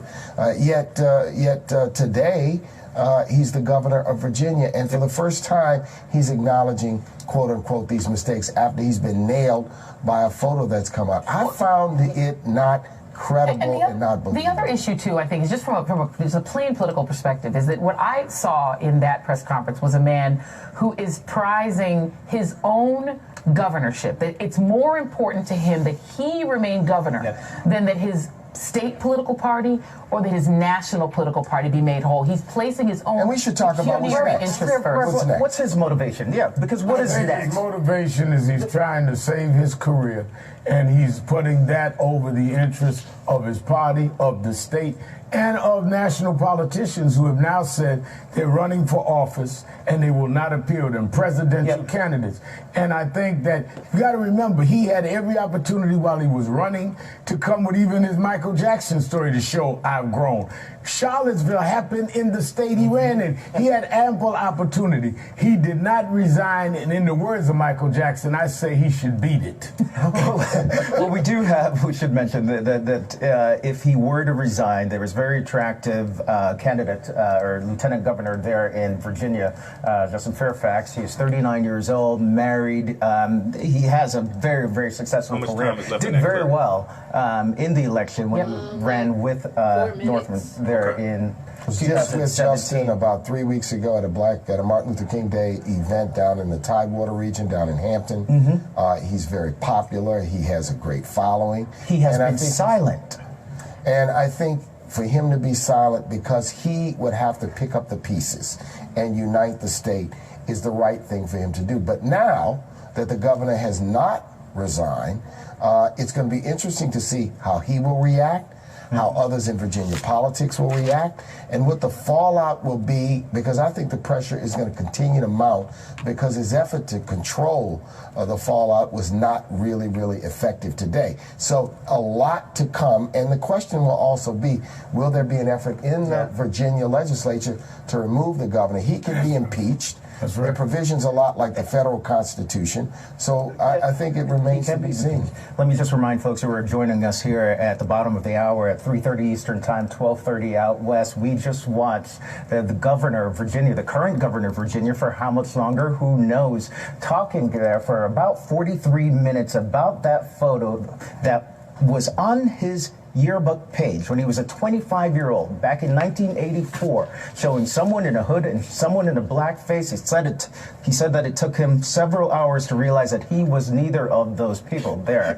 You see the photos there, but he said he did admit that he once painted black polish on his face as a tribute to Michael Jackson, the same year that this photo was posted, and that someone may have called him Coon Man as a nickname, of course, which dates back to the Jim Crow era, a racial slur. Let me have Mike Vaccaro weigh in right now, because he's out there outside the governor's mansion, Mike, and I know there's some protesters there as well. Quite an interesting afternoon in TV. Well, you're absolutely right, and there were several protesters here throughout the morning, and then they came back, many of them listening to the governor as he held his press conference, standing just outside the fence here. And what the governor was clearly trying to do was to bring ambiguity to what was an unambiguous statement yesterday, when he said it was in fact him. I mean, there's no way to divine that, to parse that, to tear that apart or break it down in any other way. He said now he's referring to the content of the page, calling it horrifying time and time again, and that, quote, the reason I so vividly don't remember that is that it didn't happen. The problem that he's going to have from a political standpoint is simply this. The governor has been on the phone over the course of the morning and presumably last night, talking to fellow Democrats across the state, talking to Democrats within the state legislature and national Democrats as well. He made those same arguments to those individuals, and yet the Democratic Party is unified, sending out a tweet this morning. Individual Democrats from the state party have spoken up as well. Terry McAuliffe, his predecessor and mentor, remember he was lieutenant governor under Terry McAuliffe. All of them have heard these arguments over the course of the last hours. In speaking directly with Governor Northam, all of them are still calling for his resignation. So regardless of how much time he spent, regardless of the fact that he took all the questions, he took some difficult questions, it may not help him politically withstand, and even though he did stand and face the music, it may not help him politically to ride out this storm.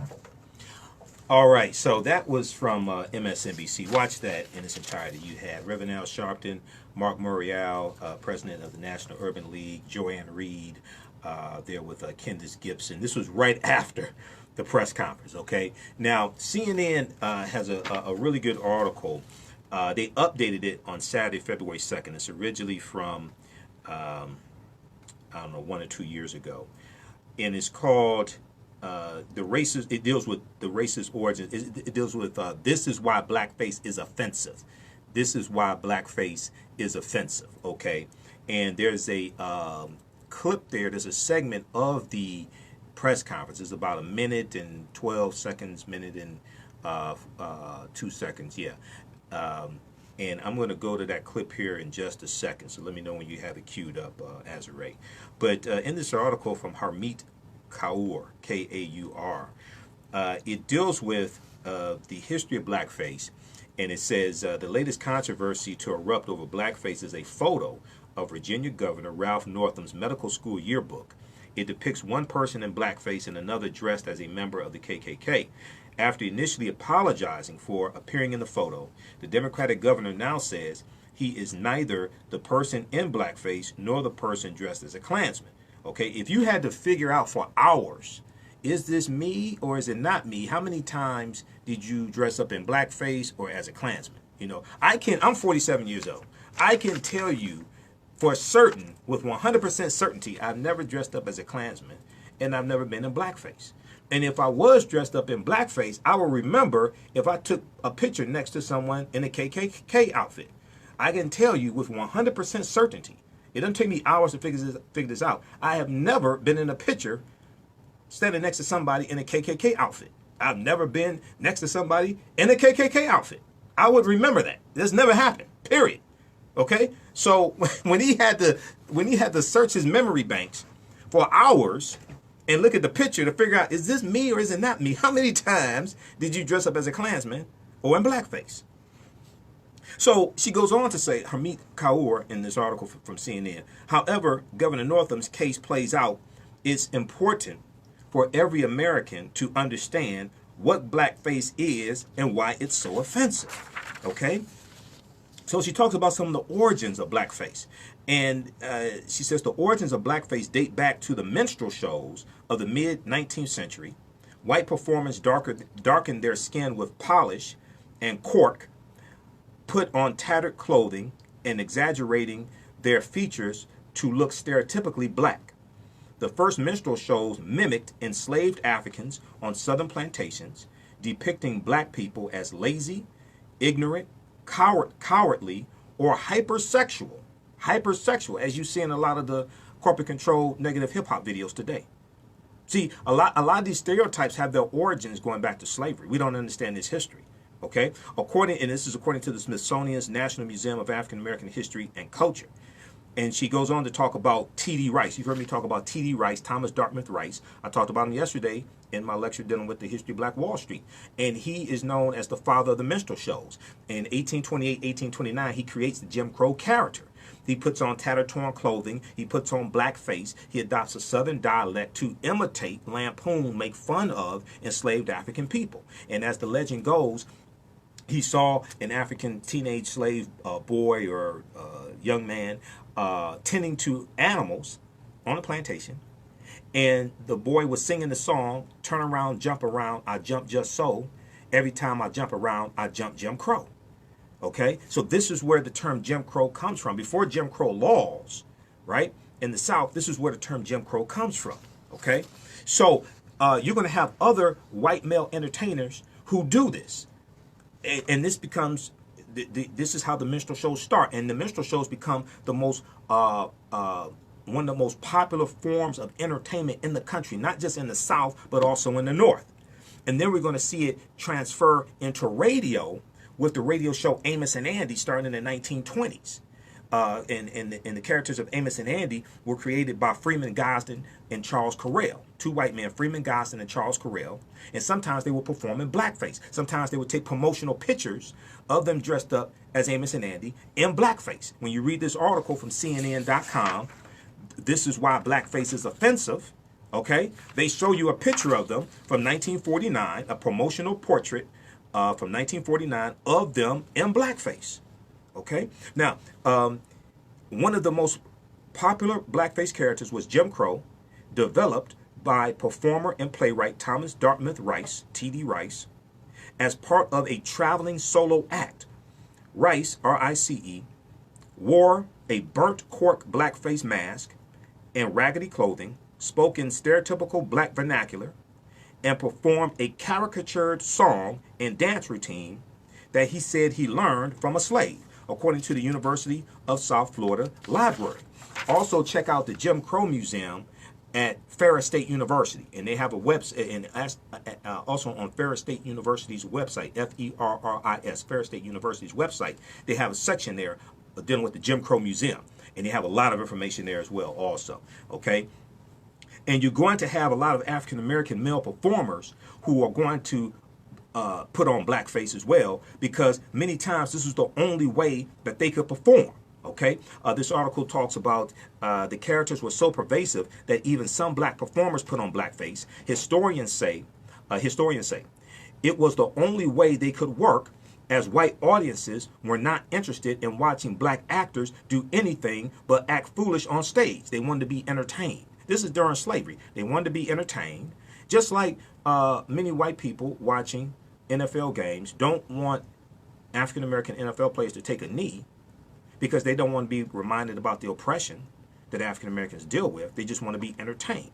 So they want African Americans to suffer in silence with a smile on their face and entertain them. I'm not saying all white people, but many of them. One is in the White House. So his show, so she goes on to talk about William Henry Lane, known as Master Juba, J-U-B-A. William Henry Lane, known as Master Juba, was one of the first black entertainers to perform in blackface.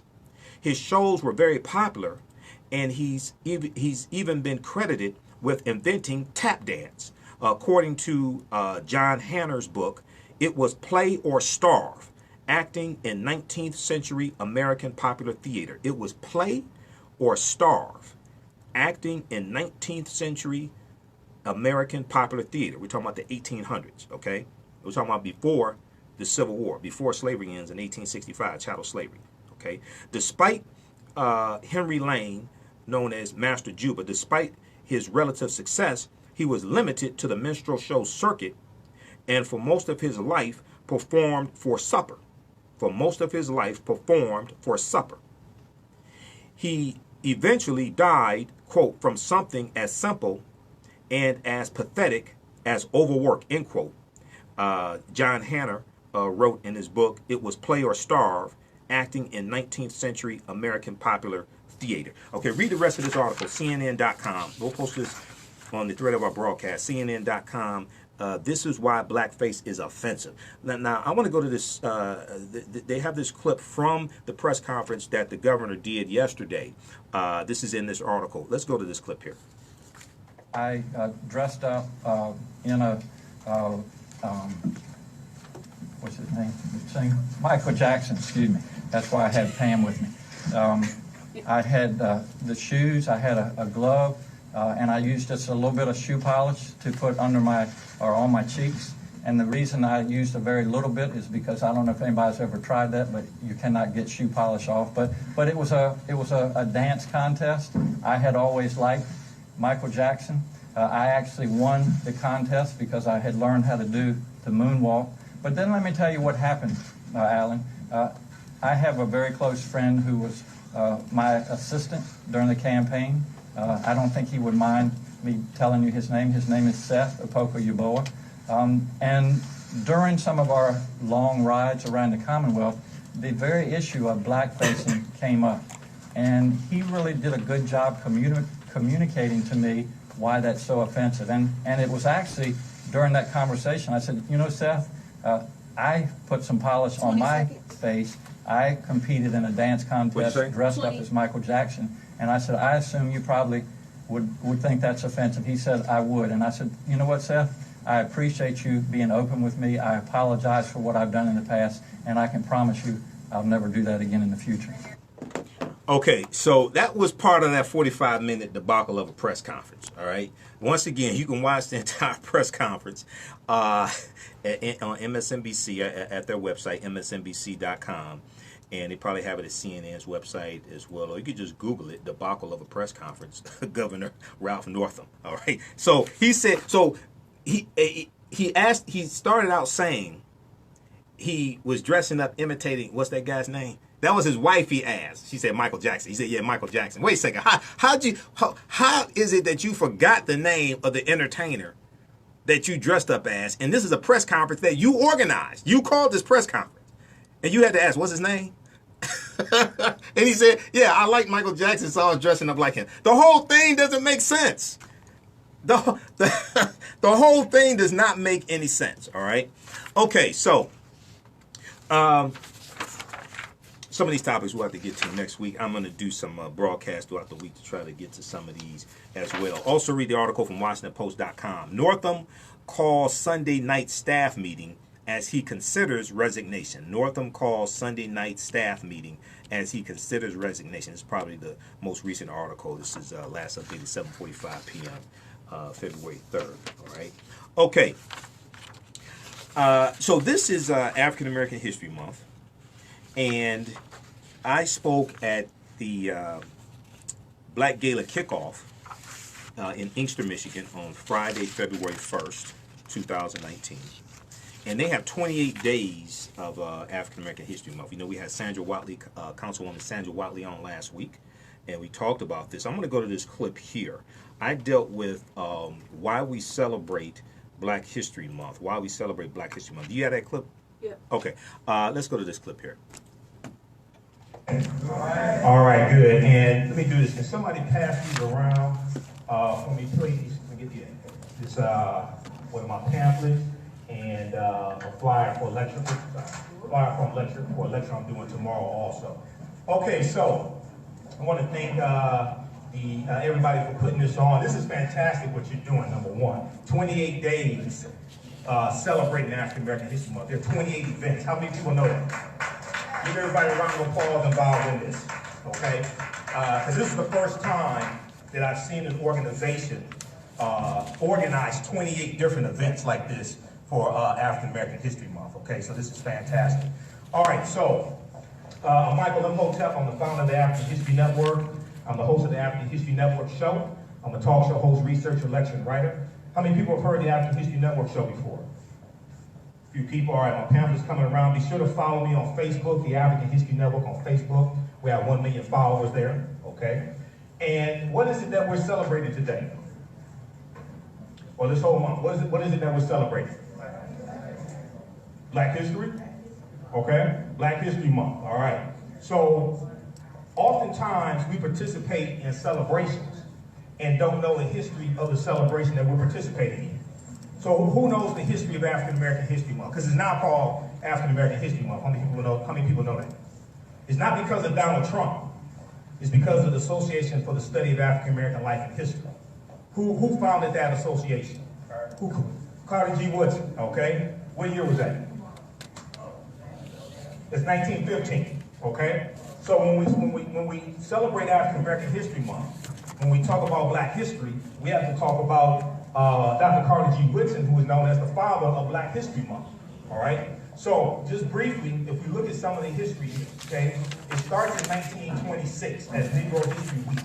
Why was the month of February chosen? Because February was, number one, white people did not give us this celebration. We created this on our own. You have the clip. White people didn't give us anything for a hard time. We're still hostages. All right? Why was the month of February chosen? Anybody know? Okay. Yeah.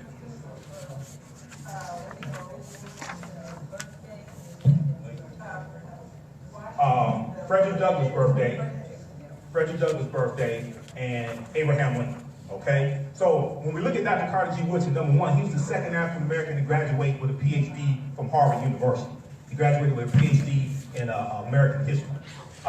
He was born in 1875 in West Virginia. He was born 10 years after slavery ended, okay? He was born to former slaves. He's gonna go on to Berea College, get an undergraduate degree from Berea College. He goes to the University of Chicago, gets another undergraduate degree, another bachelor's degree, and then he goes on to get a master's degree as well. And he was an educator. He taught at Howard University, he taught at some other colleges also, and he also taught in high schools. And he understood that African Americans, the parents and the children, did not understand their history. They did not understand our history. So in 1915 was the 50th year anniversary of the Civil War ending. When did the Civil War end? What year? Who can tell me? I gave you a hint. What year? Huh? 1865, the Civil War ended, right? July 2nd, 1865. And then what happens in December of 1865? Two really important things happened in December of 1865. Who knows? Say it again? Well, that's January 1st, 1863. December 6, 1865, the 13th Amendment is ratified, which legally freed enslaved Africans from chattel slavery. It's adopted December 8, 1865. And then December 24, 1865, on Christmas Eve, a terrorist organization is formed in Pulaski, Tennessee, known as the Ku Klux Klan.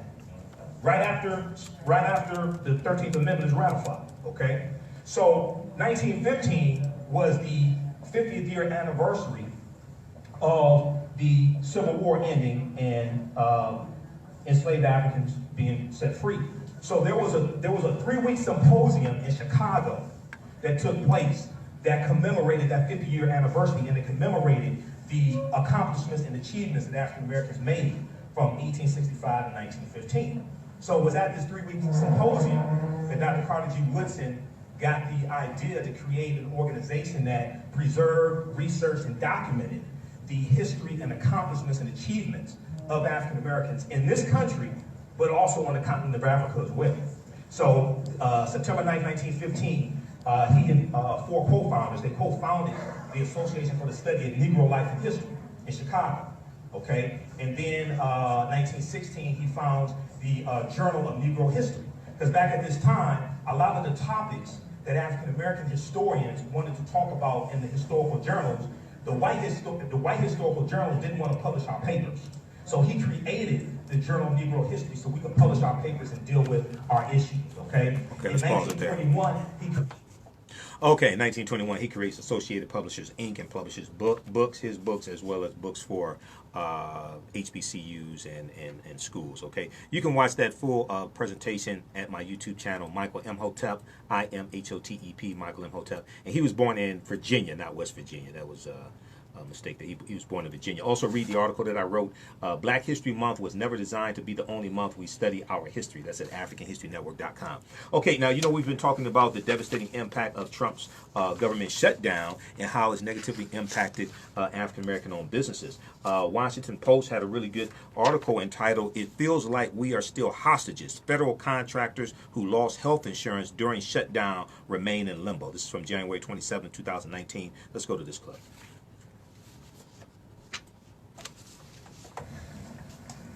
137.90. I've been on the federal government contract for 20 plus years, and we've never had such devastating news as a shutdown like this. What's that? I am Janice Morgan. I work for Unispec Enterprises as a contractor for the U.S. Department of Transportation and the Office of Pipeline Safety. I am also a caregiver for my husband, Milton Morgan. We have been trying to take care of Milton since 1999 because he has MS.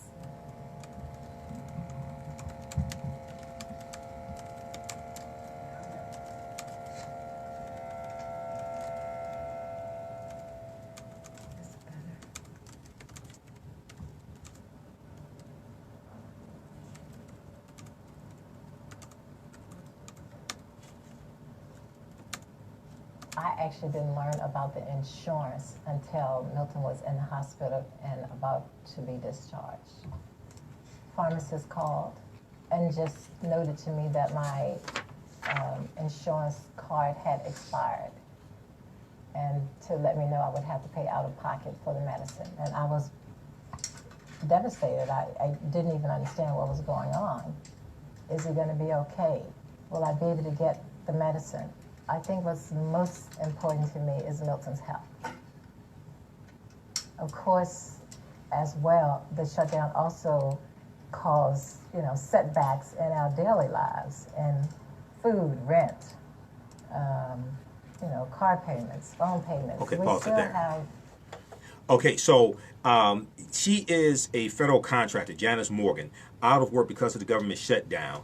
She will not get back pay. Government contractors do not get back pay. There are about 1 million government contractors who will not get back pay unless Congress passes a law and Trump signs into law to give them back pay. Okay, an infection had sent her husband's heart rate and blood pressure soaring, and when she tried 9 days ago, from the time this article was written, January 27th, to fill his prescription for a $7,600 a month medication, another blow came. Her insurance coverage had been canceled. So she contacted her employer. She works for Unispec Enterprises. This is a government contractor, Unispec Enterprises. She talked to the president of the company, and this is a contracting firm that provides personnel to government agencies. The president of the company told her that the shutdown had left him unable to pay the company's premiums.